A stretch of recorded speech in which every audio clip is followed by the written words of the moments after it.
Hello, everybody, and welcome to our broadcast. Jeff Bessa, Charting Horse Value, and I brought back this week my most viewed guest and all-star, Sarah El-Badwi. Did I pronounce that right? You did. All right. And she works at Horse Racing Nation, and her Twitter's Outrun the Odds.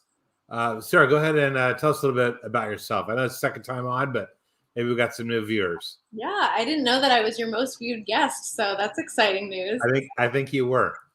Yeah. Since last time I was on, started a new job at Horse Racing Nation, so that's very exciting. Moved my whole life over to Louisville, Kentucky, so Nice. no longer in Massachusetts, but it's still pretty cold here. So see if that warms up as time goes on. But I am about, I think, 3 weeks now into my new job. All of sorts of exciting new information coming out at Horse Racing Nation in the handicapping department. So very exciting stuff. Good. Look forward to seeing those new things you're talking about roll out, and definitely seeing some real positive changes coming out from Horse Racing Nation with you and Ed on board. So, all right. Well, we're going to handicap today the Saturday Gulfstream card. Now, yesterday I did a video with Matthew from Fail to Menace, and we talked about the big Fairgrounds card. You can watch that video on his YouTube channel. Anyway, that was fun. The Gulfstream card is quite different. There's 5 mated races out of 11. 4 are maiden claiming. There are 2 stakes races, which we'll talk about. They're both Florida bred turf races, one for the boys, one for the girls. And it's an interesting card. I think there's tremendous potential for long shots. And we'll see if we can identify some good ones that you can bet on. So we're going to start off in race 1, and I'll let you kick us off. This is a mile and 70 yards on the Tapeta, maiden claiming. Everyone's least favorite surface, right? I think there's a lot of complaining and whatnot about the Tapeta, but honestly, not much of a difference as far as handicapping strategy. It seems like it's perfectly possible to figure out. As far as my top picks in here, I went to the 8 as my top pick. It's going to be Savage Sailor going up for Grand Motion. Tyler Gaffney will ride 3-1 on the morning line. This horse has a second on synthetic already for the $25,000 tag at this distance and was bumped early in that start. Ended up in a little bit of traffic. I felt that there was horse the whole time for the rider to use. It seemed like the horse was traveling very comfortably, almost got up in the final strides, and does make a lot of sense in here. Placed ahead of a horse that is going to be running on this day in race 11, Fishing for Fun. So it's something to point out as well. If this horse runs really well in here, maybe give Fishing for Fun a little bit more of a look coming up much later on in the card. For my second pick in here, I like the 10, Board Certified. This horse is routing for the second time. Did finish ahead of a lot of others in here. A lot of them are coming out of the same race. Finished ahead of the 5, 2, 6, and the 12 last out.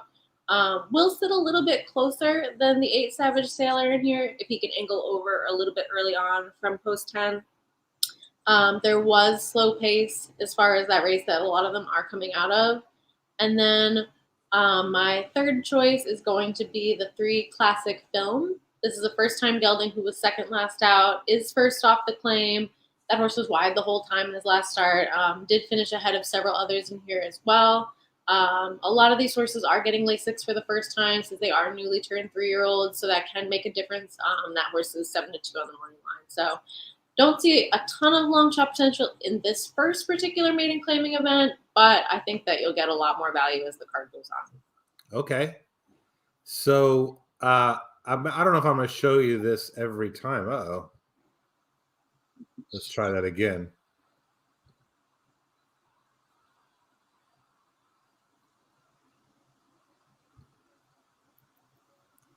Having a little bit of problems here. I might not be able to show this. I could be having some bandwidth issues. You want me to pull up your chart? I don't know if I can let you share. I'll give it a try. Let's see. Now that I have it bookmarked in my web browser, since it's very valuable information. Let's see if I can pull that up for us. Let me try one more time here while you're doing that. Sure.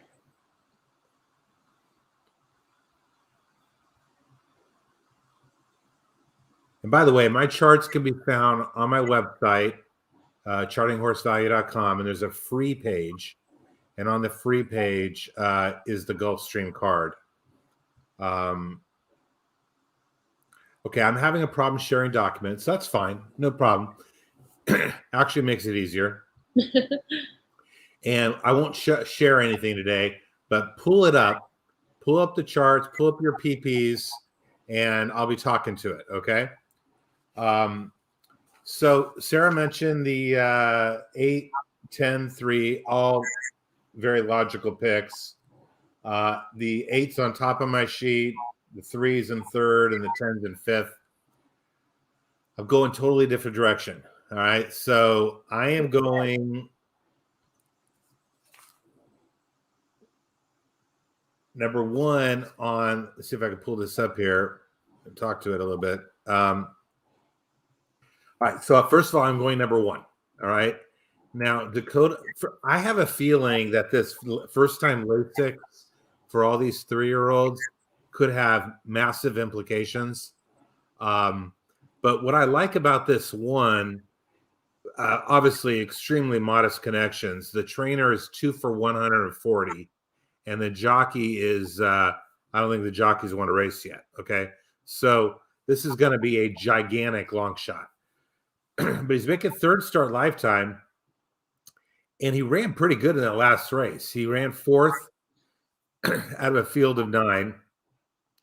And the horse obviously broke back. If you look, he started 9th at a 9 3/4 lengths back. And then he closed to a neck back at the second call. So he made a huge middle move. And then he tired out late. I mean, I think that if this horse can break sharply from the rail today, get near the lead, the horse has some early lick. And there's not, I mean, there are a few speed horses in here, but none of them run that fast. Right. I easily could see this horse on the lead with a clean break. And I don't know what you think, but the Tappeta to me has been very playable and for speed horses. So I don't know. This horse might be 50 to 1. I think this is a very interesting long shot, and I would look hard at this horse underneath. And like I said, you might get 40, 50 to 1. The other horse I'm kind of liking a little bit is the 11, Papa Charles. Another price, 10 to 1. I don't think we'll get that. Saez is on board, so it's going to take some money. But the horse has run, 3 pretty good efforts, and it's making first start on the polyturf. Okay, so that's the big question, is how he'll take to the poly. But I'm kind of looking for prices in here on this maiden claiming, and I can't argue with your 10. For some reason on my sheet, the 5 is showing up. It's pretty high, but the 5 did lose to the 10 last time. So I acknowledge that. But I'm going to go 111.5. I know that's crazy, but that's the way I'm going to see it. I've seen crazier things happen. I mean, I think that if you don't really think much of a lot of the horses that are coming out of the same race, and these are $16,000 maiden claimers, like that's a fair opinion. You want to look elsewhere as far as horses that are more lightly raced or ones that are new faces to this kind of group. So I think that the pace horses in here aren't really real speed horses, and I think you have a point with the 1. Could just wing it and go. So yeah, we'll see. I'll definitely have a few bucks down on him. All right, number 2. I'll start us off here. Again, another maiden claiming. And I think my top horse, although as I went through the field, I really didn't like anybody. There are several speed horses in here, and I think it might set up for this horse, Midnight Truffle. Okay. And okay, 0 for 15. But listen, everybody in this race is 0 for whatever. I mean, I don't like 0 for 15. The horse has taken fifth, 7 straight races. The horse has taken fifth. This is a weak opinion. I'll tell you that. But the horse, there's just nobody else in the race I like very much. And I think the horse will get at least a little bit of a setup. Maybe it can close in. That's Midnight Truffle or Midnight Tequila. Sorry. Also same day we got Midnight Bourbon running. So we got some Midnight Bourbon and some Midnight Tequila. Lots to do there. The other horse I'm going to use, of course, the favorite makes sense. Awesome Family. In fact, Awesome Family is probably the speed of the speed. Probably goes wire to wire. He's 6-5. Those odds are right. He's probably going to go off even money, 4-5. If you want to single that horse, and horizontals makes sense to me. But the other horse I'm going to look at is this 3 5-finger discount. Haven't heard that expression in a long time, but the horse is dropping from maiden claim at 25, and he's switching turf to dirt, or turf to all weather, I should say, and cutting back from 7.5 to 5 furlongs. So just tons and tons of change. Okay. But the trainer is legit. Sarah Nagel, 19%. She's 50% at the meet, 1 for 2, but she's 19% last year. Small time trainer. She's 22%, 90 plus days away. She's 38% turf to all weather. She's 38% all weather. And she gets Chantal on board. And I think this is a very interesting long shot at 15-1. Lots of change going on. And that's how you get long shots. There's all this change going on. And I think the connections to me making me look twice. So I'm going to go basically 4. I'm going to actually take the 3 higher. 4, 3, 7 are my picks in the race. And I'm going to be betting that 3. Nice. I actually have the 3 as my top pick. So okay, we're on the same page. We're not getting 15-1. Yeah, I have written down I want a new face in here. So I completely agree with your sentiments. I think the 4 is the most logical. Right. It could be a single for a lot of people, but you've got a couple of seconds around this level. You're going to get more of a play because it's Tyler Gaffleone for Ralph Nix. This horse is very game. I mean, she runs well. She's got speed, but I think that Admiral Truffles is going to press the pace. I think there's a lot of other speed in here.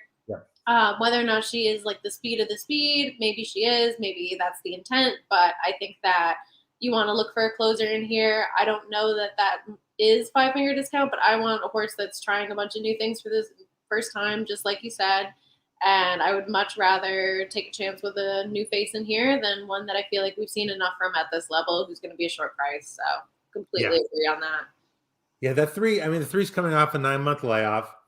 But if you look at my trainer score on my chart, the 3 gets an 11. Okay, that's the best trainer in the race. I mean, this trainer is very, very unknown, but very strong. Mm-hmm. And Chantal is an acceptable jockey. Obviously, Gaffleone is the best jockey in the race by far. But, I just think there's just a lot of interesting wild cards. So we're aligned. Yeah. All right. We're going to go to race 3 this time. I'll give you the honors. All right.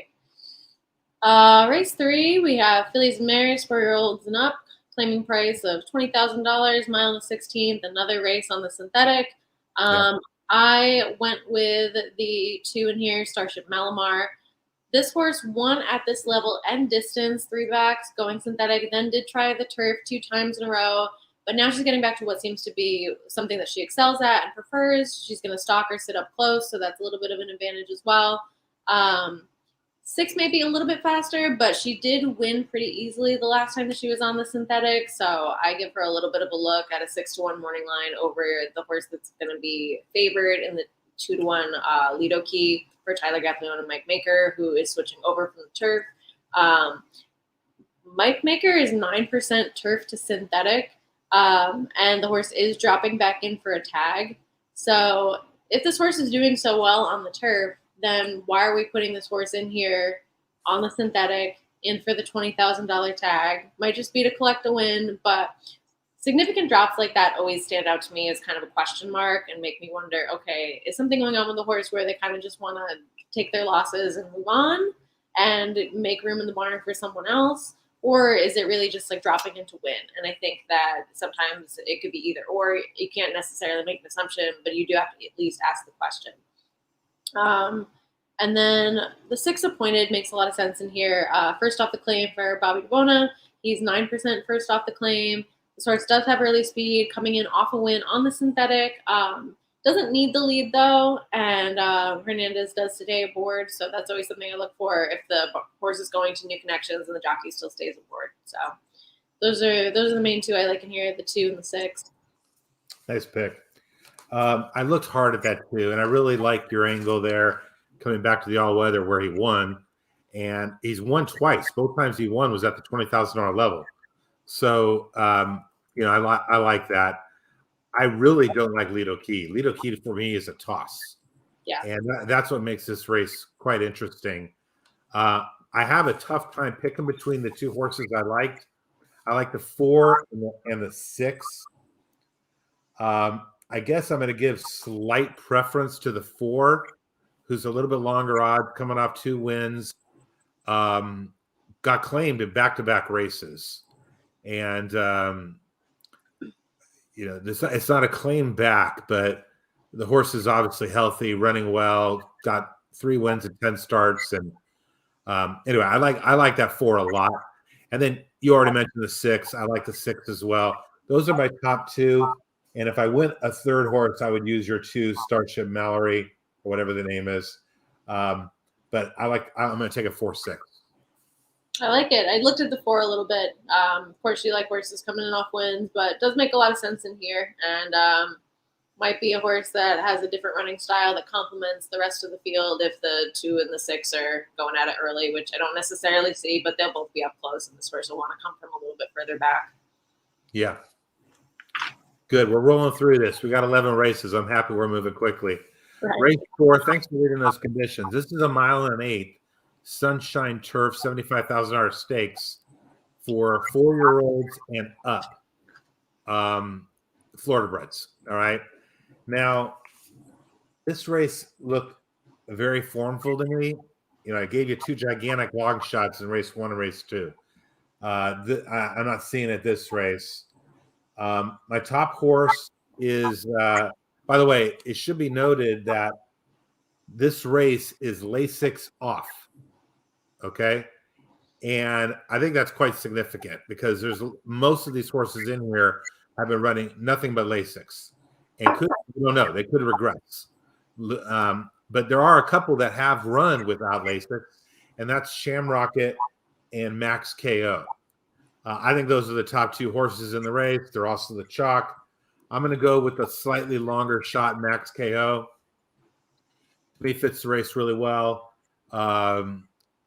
Ran in the $95,000 race in the Claiming Crown. Got beat 5 lengths, but in here, this horse, by the way, can get the lead, doesn't need the lead. Very, very tactical, and there's very little pace in here. I do think Cucina is another horse that is stretching out, I think, from sprints, I think. Yeah. But Cucina is stretching out from sprints. She's going to go to the lead probably, or he is, sorry. He's going to go to the lead. And then, but Max KO is going to get like the perfect stalking trip. And Shamrocket comes a little farther out of it. So I feel like Max KO's got a little bit of a pace advantage, but I think Max KO, Shamrocket, run 1-2. Yeah, I think this is a race that makes a lot of sense to single Shamrocket or go 2 deep or something like that. I agree with what you said as far as not really having a ton of potential for long shots, but I did give a little bit of a look to the number 7, Sigaloso. It's coming out of the Tropical Park Derby. No one was beating, never surprised that day. Very nice turf horse there. A horse that I've talked about before, as well as Safe Conduct, who was 3rd in that race. So it's getting some class relief in here, dropping into State Bred Company again. This horse also has tactical speed, just like Max KO does. So can be used a little bit differently depending on what the race calls for. I totally agree that the 1 is going to the lead, especially coming in off of those sprint efforts. Lure Him In, the 4, is a horse that has progressively improving buyer speed figures and is stepping up from allowance company. But I think that all these horses are running for minor places if Shamrocket shows up, because switching back to the turf, which is the preferred surface after a dirt win. And if Sigaloso can't get by on the dirt, why are we going to get by on Shamrocket's preferred surface? So I think that you hit the nail on the head for who makes sense in here. Yeah, I mean, Shamrocket makes complete sense. 7-5, didn't excite me, but makes complete sense. The other thing about your Sigaloso, I agree, definitely dropping in class. For whatever reason, maybe I read it wrong, but it looked to me like the horse ran better with Lasix than he does without the Lasix. But it could be class instead of that. But I was a little suspicious of his performance on the Lasix. Yeah, he's not exactly coming in off of A+ efforts. Right. I think that question is one that will be answered tomorrow. Yeah. For sure. Yeah. But I like the angle there, and the price is good. All right, let's move to race 5. 6 furlongs on the dirt. Bottom of the barrel, 62.50, non-winners 2 lifetime. So who do you got this one? This race looked to me like there was going to be plenty of speed in here, especially going the 6 furlongs. Seems like there's a lot of horses that want to be up close early, so I wanted to look for a little bit of a closer in here. I did go with the 5, You're the Best. I do like her running style a lot for this field. She was second last time out over the 4, Freezer Burn, so I like that she's already beat one of the competition in that race. 7-2 on the morning line, so not the complete favorite. I feel like the 1 is going to take money with Irad Ortiz coming back to ride, but I didn't really like the 1 at all. I thought that this was a horse that has taken a lot of money in the past 2 starts, speeds and fades, dropping to the bottom. I really don't like the speed and fade angle on any horse. If you're going 5 furlongs, 5.5, 6, 6.5, I just don't love that whatsoever. And there's going to be plenty of pace pressure in here as well. So yeah, nothing too exciting in here, but I like the 5 over what's going to be probably a favorite in the 1. Yeah. So I'm totally on board with that 1. Can't stand the 1. 1 ranks 5th on my sheet at 2-1. And if you look over there in the rank column, basically it's completely blank except for, the jockey trainer. So you got the great connections dropping way down in class. This looks like a cut your losses move. I don't like it at all. By the way, down 2+ class level, that trainer is 17%. That's a 23% trainer normally. So that's a drop. The horse, he doesn't do as well when he's dropping this aggressively. So I really don't like the 1, which completely opens up the value. Your 5 is one of the horses I like. I'm going to go as my top selection, another bomb here. I'm going to go Lady Mechanic. So Lady, this is a reach, okay? But Lady Mechanic is 10-1, all right? And it make a second start off the layoff. And if you look back, the horse was competitive up at Presque Downs at the level. Thirds, seconds, and they put the bug boy on, Gabe Holmes, okay? 10-pound weight break. I mean, I like that. I like 10-pound weight break. And that gets factored in my sheet. The horse actually is 4th on my sheet. Gets a C+ grade with $19 of value with that -1 jockey, a horrible jockey. But I'm hoping that the horse, benefits from that weight drop. What else do I like about it? I mean, that's basically it. That's basically my angle. The trainer's solid. 19% trainer for the year. 15% second off the layoff, 21% in claiming races. I mean, everything about this trainer is solid, and he's putting the bug boy on. I think he's trying to take advantage of the weight break, and we'll see how it goes. Yeah, and I think at this level, that weight break is something that does make a huge difference. Weight isn't something I factor in frequently when we're talking about higher levels or whether it's a couple of pounds, but when it's 10 pounds for 62.50, I think it makes a difference. Yeah. I think a lot of people are going to miss it. Okay. Miss this one. They're going to see Gage Holmes. They're, never going to hurt the guy. And they're gonna miss this one, and I think this one is live at 10-1 morning line. So so basically, I've got it 7-5. If I threw a third horse in there, I'd probably throw the 4 in there, but that's how I got that one. Yeah, I would toss the 1. I think after that, you could probably sell me on pretty much anybody else with a valid enough argument. So yeah, I mean, the main thing is definitely toss the 1. So I hope that 1 gets completely hammered. Right. All right, race 6. All right, what did I like here? This is a hard race. Okay, maiden claiming again, 3 first-time starters. I like a couple horses in here. The first one is Tag Her. Now, my sheets, they don't know what to do with first-time starters. But Tag Her is 10-1 morning line and gets ranked on my sheet ahead of all these horses with lower odds. That tells me those other horses aren't that good. Tag Her is Cassie to Bridgman. They win 22% of races together. 10-1 is very, very fair. And the workouts look pretty good. He had a 48 workout out of the gate. He had a 1:04 workout the other day. Twice he's had that workout. A couple gate workouts, by the way. So he's got, to me, some solid works. Cassie Bridgman, 10-1 is more than fair. Live Oak Plantation. That's not a great sign that they're starting their horse, their homebred and out of Uncle Mo for $50,000. Oh no, it's optional claiming. No, it's no tag. Okay, this is actually I made a note here. This is not true maiden claiming. This is maiden optional claiming, and so you can enter here for a $50,000 tag, or you can enter. I think if you're a state bred, is that the rule? Yep. Look here. Yeah. So it's very interesting condition, and that's one of the reasons I kind of leaned on this Tag Her. Gets in, going against, feels like a decent spot. The other horse I liked is the 5, London Lady, 8-1, Miguel Vasquez. So this trainer sprint to route to sprint is 29%. That's out of 42 starts. That's pretty legit. He's 8-1. He's first-time blinkers. So that horse made a little sense to me as well. And you get a decent price, Trombetta and Miguel Vasquez. Nothing wrong with any of that. So those are my 2 picks, 3 and 5. I like it. The 3 has a decent pedigree, like you mentioned a little bit with Uncle Mo. The Dam is actually a Grade 1 winner at 2. And then she's also the Dam of 3 winners. And one of them is the Canadian champion older female Super Escape.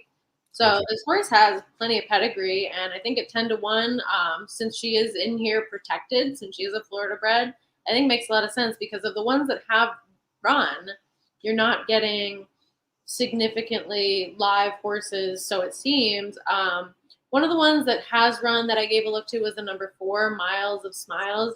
One of the cool things that I get access to now with Horse Racing Nation is the First Timers Report, which has a lot of information as well about second-time starters. So the impact score for this horse is positive, meaning that progeny of Prospective are winning more often than they should be, so to speak, and bettors aren't really taking advantage of that. So this horse was 3rd on debut after missing the break. Positive ROI for the trainer, 10% with second-time starters, positive impact score. If I was going to take a horse that's already run, this is the one I would take. Especially at 4-1 on the morning line. But I really like the 3 as well. You have to give a look to the 8 coming in for Chad Brown. But this horse is one of the ones that is in for the tag. So if this was top tier Chad Brown, I don't think you'd be seeing a horse go out and debut for the maiden claiming tag. Yeah, out of his sire, Practical Joke as well. He had that horse, and I'm not a big Chad Brown fan debuting on the dirt at all. They spent $320,000 on the horse, and now they're running him for $50,000, and he's favored. So I had a little issue there. Yeah. If I'm going to go for a first-time starter, I want to look for a price. I don't know if I'm going to get 10-1 on the 3, but I think I'm going to get a pretty fair price. Definitely. You're 4. I looked at hard. First time Lasix as well. And slow break and took 3rd. That horse makes sense. I'm not sure about the jockey switch.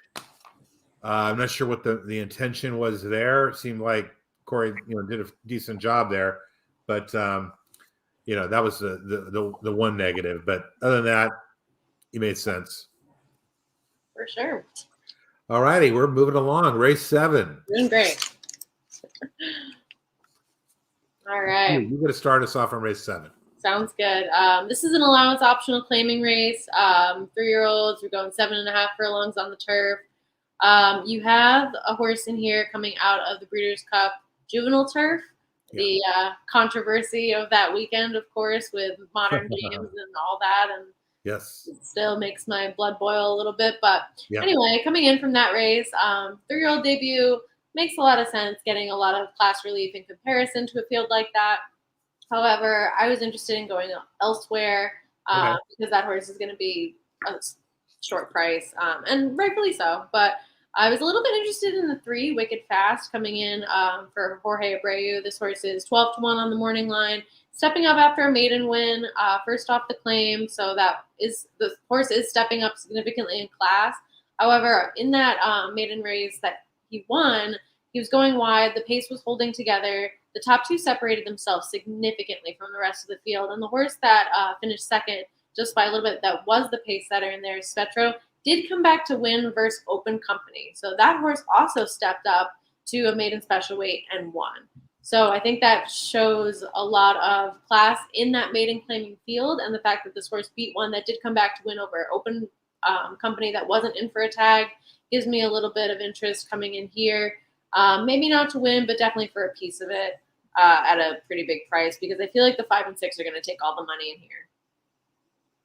Yeah, the 5 and 6 are going to take all the money. I love your pick on the 3. I did not see the race, and your analysis on that is superb. The 137-2 is not fast. Okay, that he won in. By comparison, credibility, they won that race in 134-3, and he was 10 lengths back.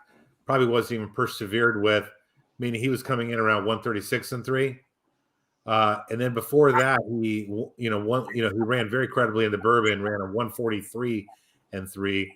I couldn't get off this horse, unfortunately. I think this horse is a single and is going to win this race for fun. But I like your angle on the Wicked Fast, and no fault playing it. Definitely use underneath. I'm definitely playing the 6 over the 5. I'm not using that 5 at all. Yes. And I'm going to go with the 6. The 6, by the way, on my chart gets the K+ grade, and I think is just by far the best horse in the race. Yeah, I can't argue with that. Definitely the class of this field. If that race that in the Breeders' Cup Juvenile holds up as being a decent field, which I think it was, this horse should win by quite a bit. Just want to take a small shot against for the horse. It's going to be a price, maybe to finish second or third, because I'm not really a fan of the 5 in here. So. Yeah, I like it. All right, race 8, mile and 8, or mile 16. This is on the dirt, so no tapping it here. Maiden special weight. Thank you, finally. Maiden special weight. So, man, I struggled with this race, and I guess one horse that I liked that's maybe a short price is Liam's Kiss, the 9. Liam's Kiss took second in his debut, lost by a length, and now gets the Lasix on first time. This is Todd Pletcher, Tyler Gaffleon, Liam's Map, $160,000 purchase. Pletcher comes into Gulfstream loaded, and this might be one of those horses. And 4-1 on the morning line, by the way. So Liam's Map made some sense. Now, Liam's Map is stretching out from 6 furlongs, but I think that's just completely normal and natural. This horse was not bred to be a sprinter, and now is making the logical step, picks up the Lasix for the first time. This horse really might be legitimate. So that was one horse I looked at. I made a note on the 10 Butterbean that I thought was overrated. It's 3-1, gets Paco up, it's a favorite, but was running in restricted races at Churchill. So I'm not totally on board with that horse. Okay. Plus, I think the post draw is pretty lousy. Lousy for the 9 as well, but lousy for both of them. The other, all right, but then I was just all over the place on this race. A Graph, the number 4. This is a first-time starter for Stidham, gets Leperoux aboard, which I really don't like Leperoux that much. Don't say that to Ed. Leperoux's good on the turf, though. I will give him that. Leperoux's good on the turf. Okay, I'll be quiet. He's got really good workout. He's got a gate workout in 101, then a bullet workout in a minute and change. He's got another workout in 47 and 4. This horse has solid workouts. Now the trainer is about a 15% trainer, so 8-1 is about right. But so I think that is a horse to look at. This is a pretty wide open race, I might add. Another horse, probably my top selection, is the 3, Rita Marga. I know I'm going on too long here. Rita Marga, again, debut, took second with Chantal. Chantal comes back. I love that this horse was 27-1. Okay. And ran fantastic, took second in a field of 9. That was a 7 furlong race, takes a little bit of a step up. Is that a Fast Anna? I think that was a turf horse. I can't remember. And then Andromeda's Hero was the broodmare sire. So I like this horse. Just trying to remember jockey and trainer. That's it. Rita Marga, jockey and trainer. Chantal's a 14% jockey. It's a 16% trainer. They've won 27% of the races together. So I don't know. I feel like this is a decent one. I made another note on the 1. Just complete bombs away on the 1. Spread Joy. Again, same thing. Jockey trainer. They win 25% of their races. That's out of 44 starts. And this guy is all weather to dirt 60%, 3 out of 5. So I mean, that one made some sense. So I'm kind of all over the map, but I'm going to go 9, 3. I'm sorry, not 9. Yeah, 9. 9, 3, 4, 1. 9, 3, 4, 1. I'm kind of all over the place. This is a race I would definitely be spreading and looking to try to catch a price. Yeah, I agree with you there. I agree with you mostly. I'm not a Butterbean fan. I think that this horse is overrated as well. She might have the top buyer speed figures in the field, and she did stumble last out, but I think that there's horses that are going to be showing more talent this time, coming out for the second time or the third time or whatever the case may be, than what we've already seen from her. And post 10 doesn't do her any favors either. And at a short price, I'm all set. So I actually did pick the first-time starter on top that you talked about a little bit. There's a lot of black type in the female side of the family. I noticed those works as well as being pretty impressive. This trainer is 8% with first-time starters routing, but does have a higher percentage first-time starters in general. So I think that this horse is going to kind of fly under the radar a little bit, and it wouldn't take the most Herculean effort to best what we've already seen from this field. But I agree that this race is wide open. So I wouldn't be surprised by quite a few in here, but I'm definitely against the favorite. Good. All right. Race 9. It's on you. All right. This is another claiming race, $10,000 to $12,500 tag, 4-year-olds and up, non-winners of 2, mile and 70 yards on the Tapeta. In here, I took a long look at this race, and I ended up with picking the 3 on top, Mac, 12-1 on the morning line.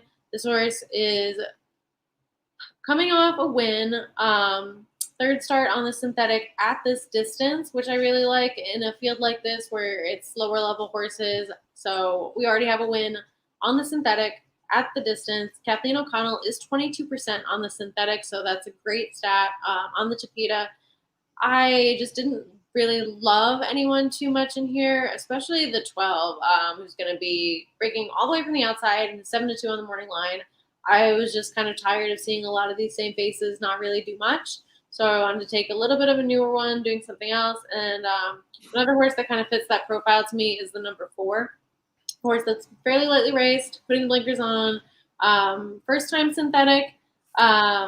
This trainer is 17% synthetic with only 6 starters, 29% blinkers coming off, not on. So 29% blinkers off. And I just don't think it's going to take a ton to beat this field. You got Tyler Gaffleon on for George Weaver. 6-1 on the morning line seems fair. So I would use those 2. I'd give a little bit of a look to the 9.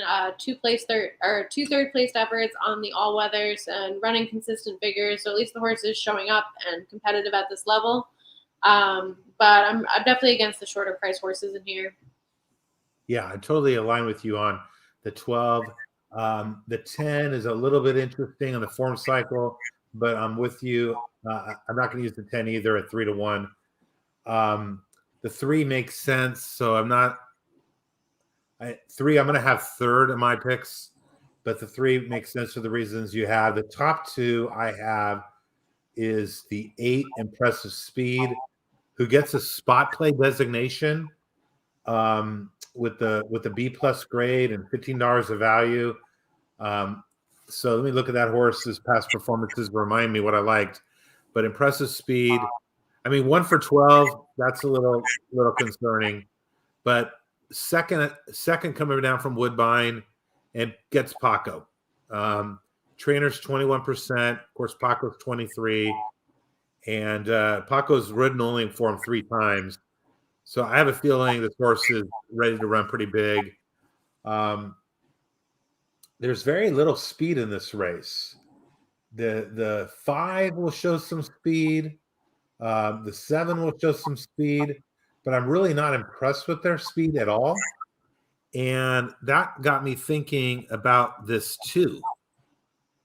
Lucky as a 7, who is stretching out from a couple 5 furlong races. He didn't run bad, but he's got some back form on the turf that looks halfway decent routing. So Marco Meneses is on board for Juan Avila. They're 24% together, and I think this horse has some speed and might get the lead. And, like I said, I kind of like these speed horses on the Capita. I love the draw in the 2-hole. The 2, the 5, and the 7, they're going to go for it. I think the 2 gets the lead and jockey trainer together. So I'm going to go top pick, Impressive Speed, 8. And then I'm going to go 2, the 10-1 shot, and then your 3, the 12-1 shot. I like it. We got some good long shots going on this card. We do. I'm definitely playing a tournament. That's for sure. Nice. I'll be rooting for you. All right. So race 10 is me. I think this is the other stake race. It is. This one's for the filly and mare, 75 Florida bred, 4-year-olds and up, going a mile. I guess I basically think these races are chalky.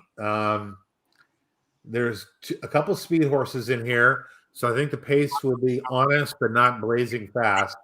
But I think there'll be no problem setting this up for, unfortunately, the 7. So I'm liking the 7, the favorite, Sugar Fix, Safi, Gaffleon. That's my top pick. Horse ran recently in the Claiming Crown and won it. Won the Claiming Crown race. You could argue this race is easier. The other horse I looked at a little bit was the 2, but the 2 is changing distances. Gets Sias on board. Does have some turf efforts. Oh, but cutting back.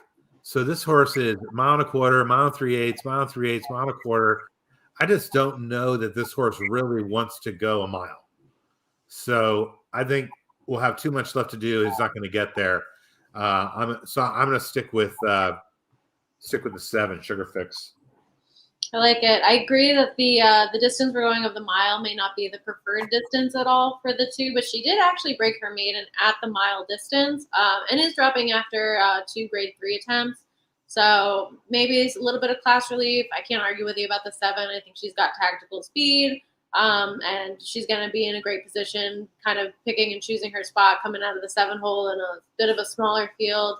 I give a little bit of a look to the 4. She does love Gulfstream Park, 4 career wins on the course. Haven't loved what I've seen from her lately, although her Buyer speed figures are competitive enough with this field lately. So maybe just kind of like one of those horses for courses to play, but I think it's really the 2 and the 7. Yeah. This is another race, Lasix off. The 7 has been racing with Lasix. Actually, so is the 2, except for one race. So this is Lasix off. That could change some things, but seems like we're mostly aligned there. Kind of a chalky race. Yeah, I mean, there has to be at least a few of them in the sequence that, find your singles and go with it. Yeah, exactly.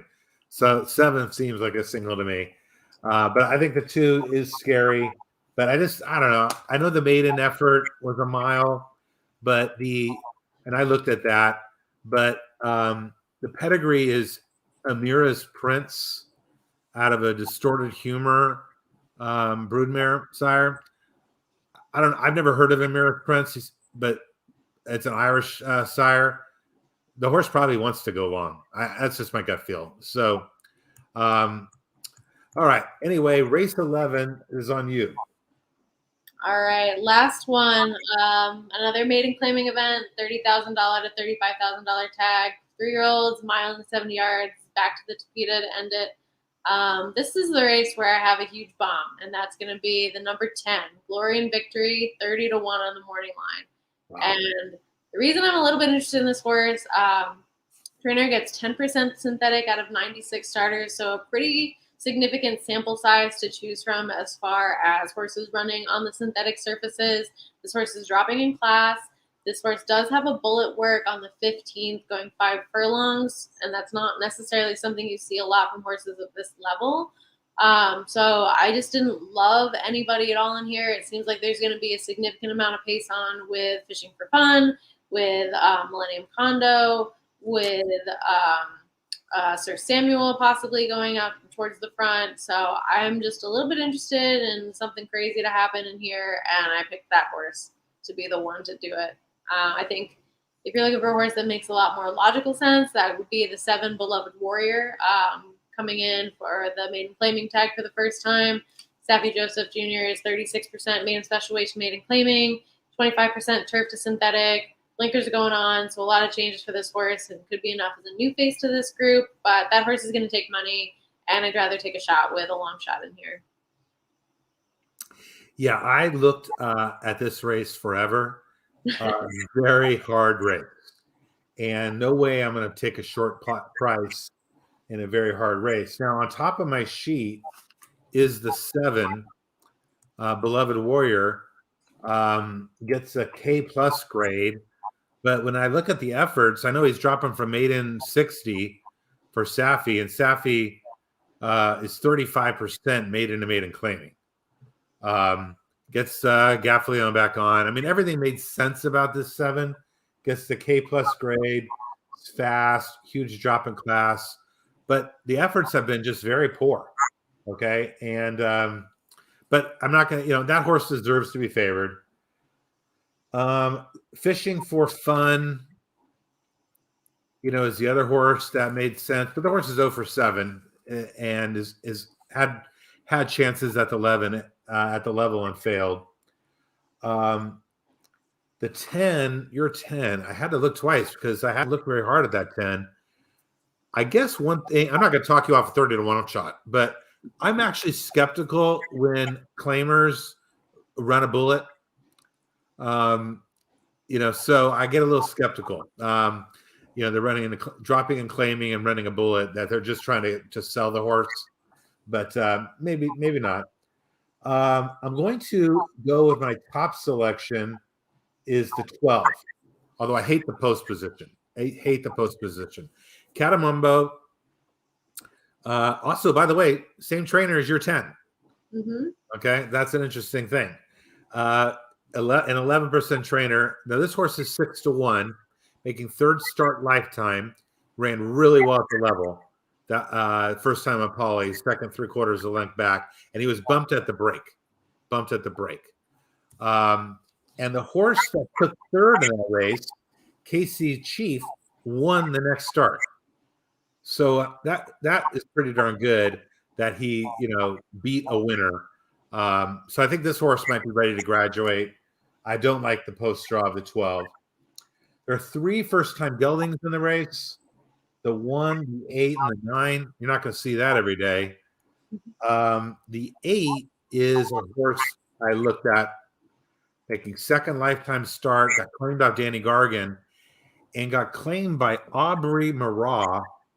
I don't know who that is, but I think that's probably Romero's wife. I'm not sure. But Aubrey is an extremely good trainer. If you look at look at my chart, gets an 8 score. That's tied for the tops, tied with Safi. So the trainer score looks outstanding, gets Romero aboard. So I think they're, working together. Horse ran respectably in his first race. And then if you look at that race, I'm just going to read them between the lines, but the horse made a little middle move. You see he was 7 back, and then closed to 6, 3 3/4 back. That's a small little move. Then he even picked up a couple more spots to fourth before fading. So, I think this horse is very live. Now, first time gelded, first time Lasix, Aubrey, Romero working together. I'm going to look hard at that Blutos Candy. So I'm going to take it 12-8 on my main selections. And, the 7 obviously makes complete sense. 12-8-7, I guess. Yeah, I just think this is the perfect place to find a price, and I think that the 8 makes a lot of sense as well. I looked at this horse. I do have the 12 seconds, so I totally agree with you about that one. So maybe it'll be a little Antonio Sano exacta, and we can see some away in the finale. And you never rule out the other Antonio Sano, okay? Can't ever rule out the other anybody anymore. No, that's my point. But yeah, I mean, the other Antonio Sano angle is good. But I mean, great card. A lot of potential to hit prices, and we handed out at least a dozen prices today, at least. For sure. So, I think that it's like you have the big stakes action that everybody's going to be paying attention to at the fairgrounds, with a lot of exciting horses returning, and the Derby Trail and the Oaks Trail. And then I think you have like a real horse players card at Gulfstream on Saturday, with a lot of trickier races to navigate and some potential for some big prices in there. So yeah, exciting day tomorrow. Yeah, good. Well, this was great, and I really appreciate you joining me. I hope we can keep doing that. I hope you won't cut me off, but I really enjoy doing these handicapping videos with you. Oh, of course. It's great to just get out there and talk races as much as possible with everybody who wants to. So it's wonderful to be invited, and I appreciate it a lot. And I'm going to tell you right now, I learned something today from you. I learned a lot of things from you today. I appreciate the information you were handing out. So very good. Thank you so much. Well, everybody, that's it. Again, this video will be up on YouTube. We've got Twitter, Facebook. Go to my website, chartinghorsevalue.com. You can see my sheet, and you got my picks here, which are in many cases different than the sheet. And if you want to join, it's $25 a month, and that covers all thoroughbred tracks in North America. All right. Take care, everybody. Goodbye. Bye.